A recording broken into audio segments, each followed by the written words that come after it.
যে কোনো রেসিপি সব সময় একইভাবে রান্না না করে একটু ঘুরিয়ে ফিরিয়ে রান্না করলে স্বাদেরও তারতম্য হয়। আমার বাবা বলতেন, রান্না হলো একটা আর্ট। কিভাবে কি রান্না করেছি একটু পরেই সব আপনাদের সাথে শেয়ার করব। নমস্কার, আমি স্বপ্না। দেশ এবং দেশের বাইরে যে যেখান থেকে ভিডিওটি দেখছেন, আপনাদের সবাইকে অনেক অনেক শুভেচ্ছা। স্বপ্নাস ব্লগে সবার আমন্ত্রণ। এখন সকালবেলা প্রতিদিনের মতো রান্না দিয়ে ভিডিওটি শুরু করলাম। এগুলিকে আমরা ছড়া বলি, যেটাকে অনেকে কসুরমুখী বা গাটি কচু এইসবও বলেন। তো আমাদের অঞ্চলে সবাই ছড়া বলে, আমিও ছড়া বলছি। হাফ কেজি ছড়া এনেছিলেন বাজার থেকে।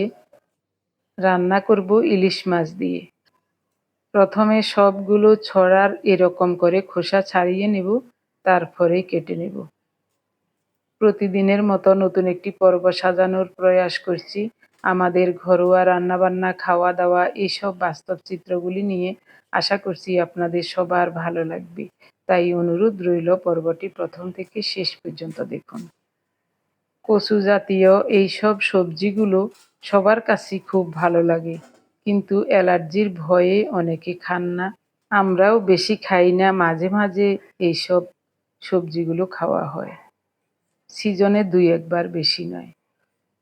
সেদিন আমার একজন প্রিয় মানুষ মল্লিকা ঘোষ শিলিগুড়ি থেকে লিখেছেন, মাসিমা, আপনি তো শাক সবজি অনেক পছন্দ করেন এবং বিভিন্ন ধরনের শাক সবজি রান্নাও করেন, কিন্তু কখনো কচুর শাক এবং পুঁই শাক রান্না করতে দেখি নাই।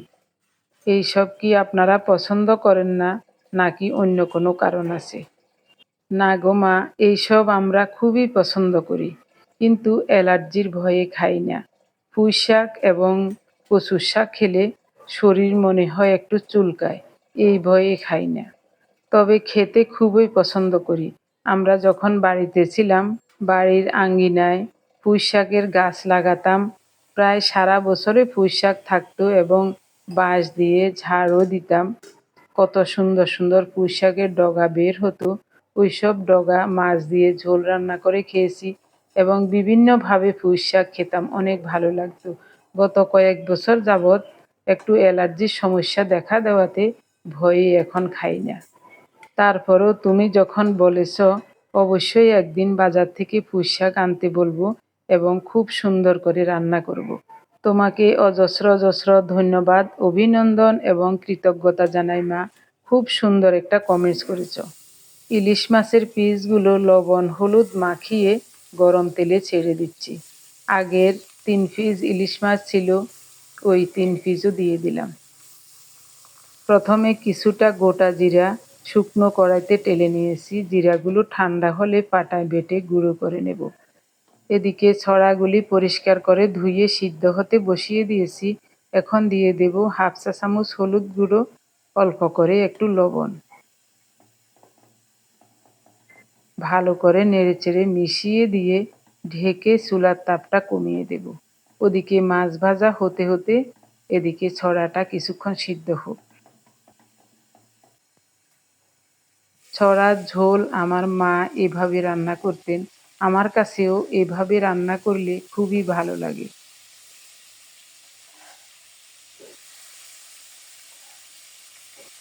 আপনি যদি এই প্রথম আমাদের ভিডিওটি দেখে থাকেন, সম্পূর্ণ পর্বটি দেখার পর যদি একটুও ভালো লাগে, আমার অনুরোধ রইল চ্যানেলটি সাবস্ক্রাইব করে আপনার মূল্যবান মন্তব্যটি লিখে জানাবেন। ফেসবুক থেকে ভিডিওটি দেখে থাকলে পেজটি ফলো, লাইক, শেয়ার করে আপনার মূল্যবান মন্তব্যটি লিখে জানাবেন। যে কোনো গঠনমূলক মন্তব্য করতে পারেন, কোনো সমস্যা নেই। আমি আপনাদের সকল মন্তব্যের উত্তর দেব। ইলিশ মাছের পিসগুলো খুব সুন্দর মতো ভাজা হয়ে গেছে, উঠিয়ে নিলাম।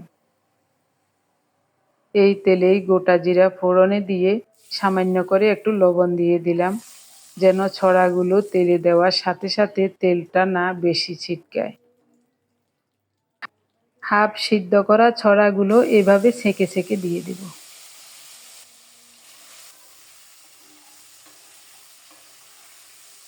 লবণটা একটু বুঝে শুনে দিতে হবে। ছড়া সিদ্ধ হতেও লবণ দিয়েছি, আবার মাছ ভাজাতেও লবণ দিয়েছি। এখন সেই পরিমাণে অল্প করে দিয়েছি, প্রয়োজনে পরে আর একটু দেওয়া যাবে। লবণ বেশি হয়ে গেলে আবার ওই তরকারিটা খেতে তেমন বেশি ভালো লাগে না। চুলার তাপটা একটু বাড়িয়ে দিয়ে ছড়াগুলো খুব সুন্দর মতো ভেজে নিচ্ছি। 1/2 চা চামচ হলুদ গুঁড়ো, 1 চা চামচ গুঁড়ো মরিচ দিয়েছি। এখন তাপটা একটু কমিয়ে দিয়ে নেড়ে চেড়ে মশলার সাথে ছড়াগুলো খুব সুন্দর মতো কষিয়ে নেব। ওদিকে ছড়া সিদ্ধ করার ওই জলে আরও একটু জল দিয়ে ফুটিয়ে নিচ্ছি।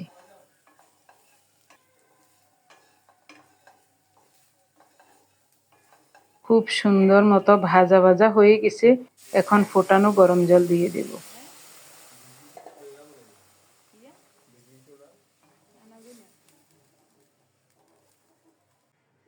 2 মিনিট ঢাকা দিয়ে রান্না করেছিলাম। ছড়াগুলো তখন হাফ সিদ্ধ হয়েছিল। এখন পুরোপুরি সিদ্ধ হওয়ার জন্য 2 মিনিট ঢেকে রেখেছি। এরই মধ্যে খুব সুন্দর মতো ছড়াগুলি সিদ্ধ হয়ে গেছে। এখন ভেজে রাখা ইলিশ মাছ দিয়ে দেব।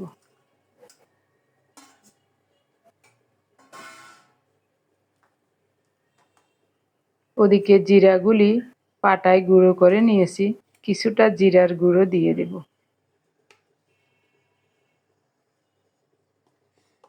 2 চা চামচ পরিমাণ ভাজা জিরার গুঁড়ো দিয়ে ভালো করে নেড়ে ছেড়ে ঢেকে আরও 2-3 মিনিট রান্না করব।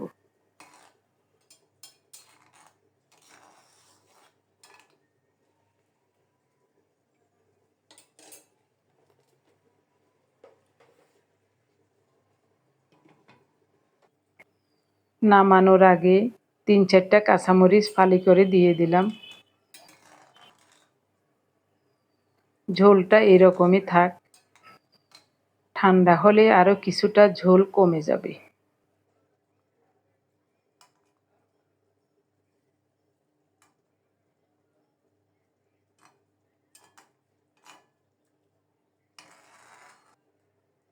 ওনাকে একটু স্বাদ দেখাই কেমন হয়েছে।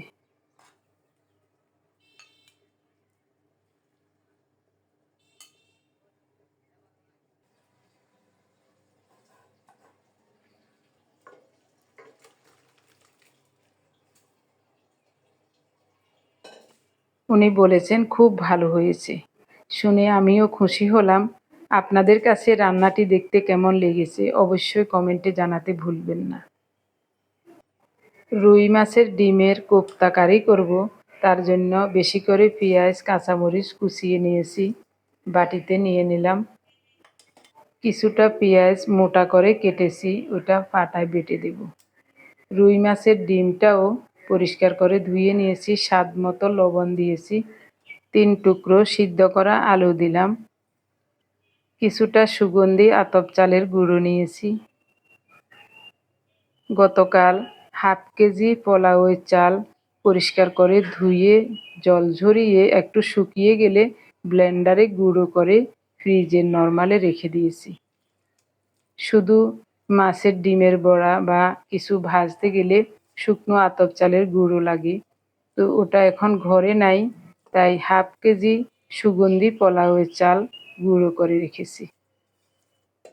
সব মিলিয়ে ভালো করে মাখিয়ে নিলাম। মনে হচ্ছে আরও 2 টুকরো আলু দিলে ভালো হবে, তাই আরও 2 টুকরো দিয়ে দিলাম। 1 চা চামচ গুঁড়ো মরিচ দিলাম। ডিমের যে কোনো রান্না একটু ঝাল ঝাল হলেই ভালো লাগে। খুব সুন্দর করে মাখিয়ে নিলাম। কড়াইতে একটু বেশি করে সরিষার তেল দেব। তেল গরম হলে একটু একটু করে ডিমের মিশ্রণ দিয়ে বড়ার আকারে লাল লাল করে ভেজে নেব।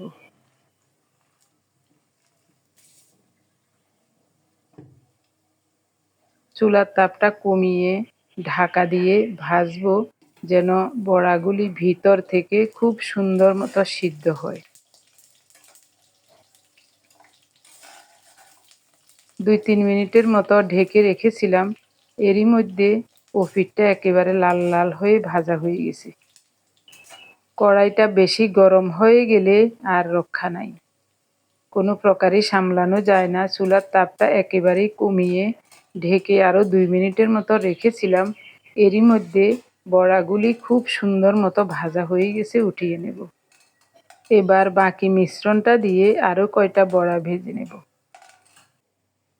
এদিকে পাটার উপর নিলাম পেঁয়াজ আর রসুন, কয়েকটা কাঁচামরিচও নিয়েছি, এগুলো একসাথে মিহি করে বেটে নিলাম। সবগুলো মাছের ডিমের কোপ্তা ভাজা হয়ে গেছে। এই তেলেই গোটা জিরা ফোড়নে দেব। ফোড়নটা রেডি হলে বাটা পেঁয়াজ আর রসুন দিয়ে দিলাম। প্রথমে পেঁয়াজ রসুনটাকে ভালো করে নেড়ে চেড়ে কষিয়ে নেব। এদিকে একটা টমেটো ডিপ ফ্রিজ থেকে নামিয়ে আনলাম, পরিষ্কার করে ধুয়ে উপরের পাতলা আবরণটা ফেলে টমেটোটা ছেঁচে গুঁড়ো করে নিয়েছি। এই সুযোগে রসুন পেঁয়াজটা খুব সুন্দর মতো ভাজা ভাজা হয়ে গেছে, স্বাদ মতো লবণ দিলাম। এবার দিয়ে দেব টমেটো, পুরোটাই দিয়ে দেব।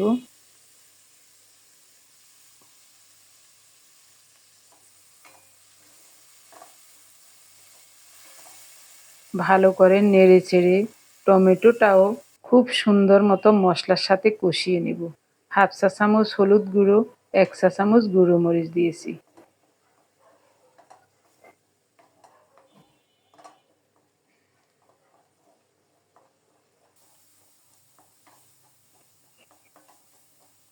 একটু সময় নিয়ে মশলাটা ভালো করে কষিয়ে পরিমাণ মতো জল দিয়ে দিলাম। এখন দিয়ে দেব মাছের ডিমের বড়াগুলি বা মাছের ডিমের কোপ্তাগুলি, যেহেতু এই রান্নাটির নাম কোপ্তা কারি।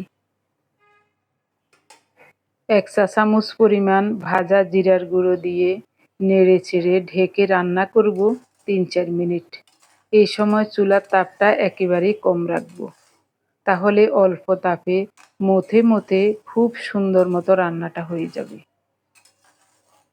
এবং প্রতিটা মাছের ডিমের বড়াতে ঝোল ঢুকে একেবারে টসটসে হয়ে যাবে। মনে হচ্ছে লবণে কম হবে, তাই একটু লবণ দিয়েছি। নামানোর আগে দিয়ে দেব গরম মশলা বাটা, 3টা এলাচ আর 2 টুকরো দারুচিনি বেটে নিয়েছিলাম, দিয়ে দিলাম এবং সুন্দর মতো রান্নাটাও হয়ে গেছে। ঝোল আর কমাবো না, এটাই থাক। ঠান্ডা হলে এই ঝোলটাও থাকবে না, কিছুটা বড়ায় আরও টেনে নেবে। দারুণভাবে হয়ে গেল মাছের ডিমের কোপ্তা কারি।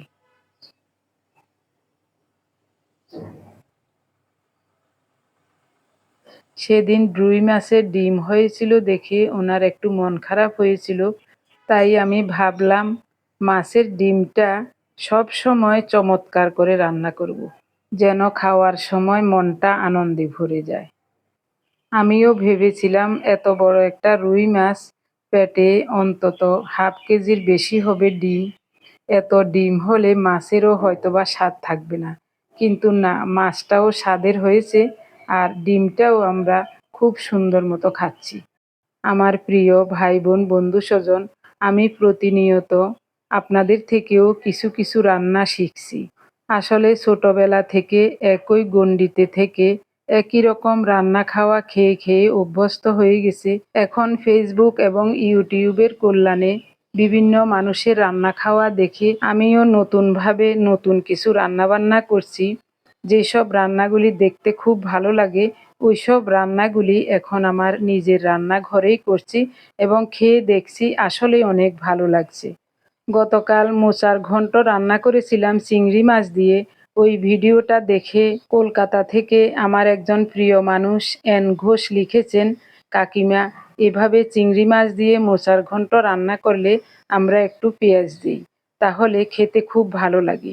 তবে আপনি সরিষা বাটা দিয়ে রান্না করেছেন, আমরা কোনোদিন সরিষা বাটা দিয়ে রান্না করি নাই। হ্যাঁ, আমিও কোনোদিন সরিষা বাটা দিয়ে রান্না করি নাই। একই মন্তব্য মল্লিকা ঘোষ শিলিগুড়ি থেকে, তিনিও করেছিলেন, সরিষা বাটা কেন দিলেন, সরিষা বাটা দিয়ে তো আমরা কোনোদিন রান্না করি নাই। আমিও কোনোদিন সরিষা বাটা দিয়ে কলার মোচা রান্না করি নাই। সেদিন একটা রান্নার চ্যানেলে দেখলাম সরিষা বাটা দিয়ে কলার মোচা রান্না করেছেন, আমি যেভাবে রান্না করেছি ঠিক ওভাবে। ওনারা খেয়ে বলেছেন খুবই চমৎকার হয়েছে, তার জন্য আমিও রান্না করেছি। হ্যাঁ, সরিষা বাটা দিয়ে রান্না করাতে আমাদের কাছে খারাপ লাগে নাই, খুবই ভালো লেগেছে। তবে স্বাভাবিকভাবে মোচার ঘন্ট রান্না করলে আমি সব সময় একটু পেঁয়াজ রসুন বাটা দেই মশলার সাথে। ওই রান্নাটি দেখেও অনেকেই মন্তব্য করেছিলেন যে পেঁয়াজ রসুন কেন? পেঁয়াজ রসুন ছাড়াও খুবই চমৎকার হয়। একদিন পেঁয়াজ রসুন ছাড়া রান্না করে খেয়ে দেখবেন। তার জন্যই গতকাল ব্যতিক্রমী সেই রান্নাটা করেছিলাম। তবে আমাদের কাছে ভালো লেগেছে, এটা একেবারে সত্যি কথা। এন ঘোষ এবং মল্লিকা ঘোষ দুজনকেই আমি অজস্র অজস্র ধন্যবাদ, অভিনন্দন এবং কৃতজ্ঞতা জানাই মা। তোমরা দুজন খুব সুন্দর কমেন্টস করেছিলে, তার জন্য মনের কথাগুলি খুলে বলতে পেরেছি। ইউটিউবে অনেকেরই রান্না দেখি আমি, তবে যে রান্নাটি দেখে আমার কাছে ভালো লাগে, মনে হয় যে হ্যাঁ এটা অবশ্যই ভালো হবে, সেই রান্নাটি আমি প্রায় সময় ট্রাই করে দেখি। কিছুদিন আগে মেদিনীপুরের একটা বিখ্যাত রান্না করেছিলাম, রুই মাছের টক। অতনু দাদাভাইয়ের রান্নাঘরে এই রান্নাটি দেখে আমি ওই রান্নাটা কয়েকবারে করেছি। প্রতিদিনই খুবই চমৎকার লেগেছে, সবাই খেয়ে খুব প্রশংসা করেছে। ওই রান্নাটাই সবচেয়ে সেরা লেগেছিল আমার কাছে। এবার বলি আজকের রান্নাগুলি কেমন হয়েছে। রুই মাছের ডিমের কোপ্তা কারি খুবই চমৎকার হয়েছে। আমাদের ঘরে একজন অতিথি ছিল, পার্থসহ, ও খেয়েছে। ওরা দুইজন বলেছে খুবই চমৎকার হয়েছে, আমাদের কাছেও অনেক ভালো লেগেছে। কচুর ছড়া বা গাটি কচু দিয়ে ইলিশ মাছের ঝোল করেছি, এটাও খুবই ভালো লাগছে। তবে প্রতিনিয়তই আমার প্রিয় মানুষগুলো বিভিন্ন ধরনের রান্নার রেসিপি আমার সাথে শেয়ার করেন অনেক সময়।